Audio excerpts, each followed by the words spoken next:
বন্ধুরা, এবার জামাতের পর বিএনপি একটি বড় ধরনের শোডাউনের পরিকল্পনা করে ফেলেছে।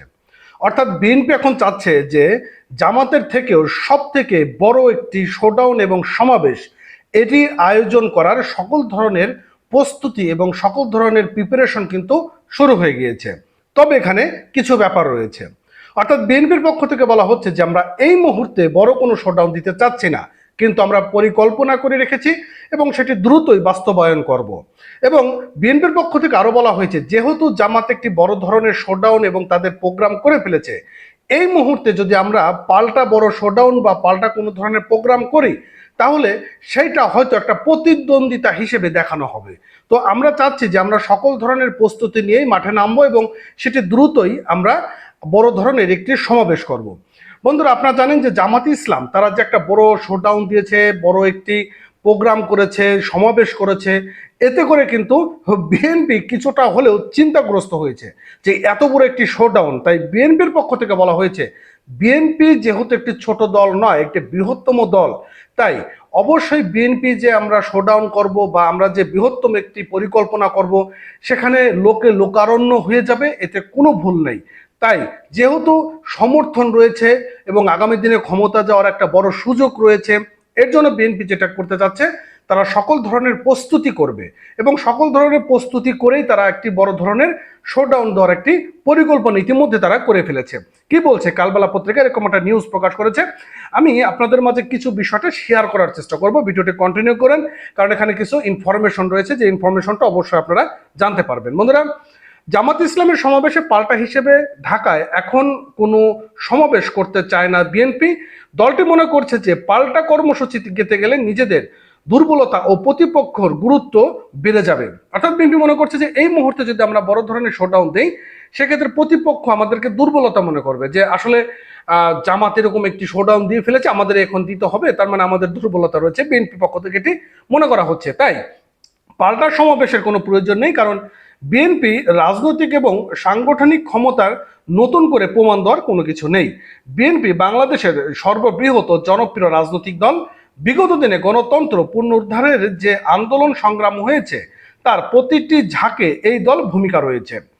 আর এখনো তারা বলছে যে দেশের গণতন্ত্রে উত্তরণের পথে যখন যে কর্মসূচির প্রয়োজন হয়, বিএনপি সেই কর্মসূচি দিয়ে যাচ্ছে এবং আগামী দিনেও তা অব্যাহত থাকবে।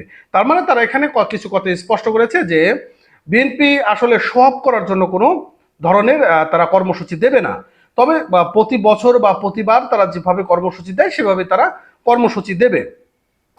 দলীয় সূত্রে জানা গিয়েছে, বিএনপি এখন গণ অভ্যুত্থানের বর্ষপূর্তির কর্মসূচি পালন নিয়ে ব্যস্ত রয়েছে। জুলাই আগস্ট স্মরণে দলটি 36 দিন ব্যাপী যে কর্মসূচি চলছে, সেগুলো সর্বশেষ কর্মসূচি হিসেবে আগামী 6 আগস্ট ঢাকায় সর্ববৃহৎ বিজয় মিছিল অনুষ্ঠিত হবে। এই নিয়ে এখনো সেভাবে দলীয় প্রস্তুতি শুরু না হলেও এই কর্মসূচি ঘিরে মহাসমাবেশের রূপ দেওয়ার পরিকল্পনা রয়েছে। অর্থাৎ তারা যে 36 দিন ব্যাপী একটি কর্মসূচি তারা দিতে যাচ্ছে, জুলাই আগস্ট যে বিষয়টা রয়েছে সেটি নিয়ে তারা একটি নতুন কর্মসূচি দেবে এবং সেই কর্মসূচির মধ্য দিয়ে তাদের সমাবেশটাও হয়ে যাবে এবং সারা বাংলাদেশের মানুষদেরকে জানান দেওয়া হবে যে হ্যাঁ, আমরা মাঠে ছিলাম, আছি এবং থাকবো। এরকম হচ্ছিল তাদের মূল বিষয় রয়েছে। এবং বিজয় মিছিল ঘিরে সেদিন ঢাকা স্মরণকালে সর্ববৃহৎ জনসমাবেশ ঘটবে দলটি, যা জামায়াতে ইসলাম এবং ইসলামিক আন্দোলনের বাংলাদেশের সম্প্রতি সমাবেশকে বহুগুণ ছাপিয়ে যাবে। তারা বলতেছে যে জামাত ইসলাম তারা যে সমাবেশ করেছে, সেই সমাবেশকেও ছাড়িয়ে যাবে বলে সেখানে তারা উল্লেখ করেছেন। এর মধ্য দিয়ে আগামী ফেব্রুয়ারিতে প্রতিশ্রুত জাতীয় নির্বাচনের লক্ষ্যে অন্তর্বর্তী সরকারের উপর পরোক্ষভাবে এক ধরনের চাপ সৃষ্টি করতে হবে বিএনপির। কারণ সুনির্দিষ্ট দিন ক্ষণ ঘোষিত না হওয়ায় দলটি এখনো শঙ্কা এবং নির্বাচনের প্রলম্বিত, এমনকি বানচাল করার ষড়যন্ত্র রয়েছে। অর্থাৎ বিএনপি মনে করছে যে এখনো পর্যন্ত যেহেতু নির্বাচনের রোড ম্যাপ ঘোষণা করা হয়নি, নির্বাচনের দিন তারিখ ঠিক করা হয়নি, তাই আগামী দিনে হয়তো তারা মনে করছে যে জাতীয় নির্বাচনকে বানচাল করার জন্য একটা পরিকল্পনাও রয়েছে। তো ইত্যাদিতে এই সকল বিষয়গুলো নিয়ে কথা বলেছেন। তো বিএনপি আসলে একটা বড় ধরনের যে শোডাউন দেবে সেটা আমরা বুঝতে পারছি, এবং সেই শোডাউনে কি পরিমাণ লোক হবে সেটা আমরা জানি, অনেক লোক হবে। কারণ বিএনপির সারা বাংলাদেশে তাদের তো একটা সমর্থন রয়েছে, প্রত্যেকটা জেলাতে ইউনিয়নে উপজেলায় প্রত্যেকটা জায়গায় তাদের একটা সমর্থন রয়েছে, সেটা অস্বীকার করার কোনো উপায় নেই। তো যাক, দেখা যাক যে বিএনপির তাদের যে শোডাউন এবং জুলাই আগস্টের যে তারা কর্মসূচি দিয়েছে, কর্মসূচি তারা সঠিকভাবে এবং কিভাবে পালন করে সেটি আমাদের এখন দেখার ব্যাপার হয়ে দাঁড়াচ্ছে। তো যাক, ভালো থাকেন। নতুন হলে অবশ্যই চ্যানেলটি সাবস্ক্রাইব করবেন, পেজটি ফলো করতে ভুলবেন না। Thank you.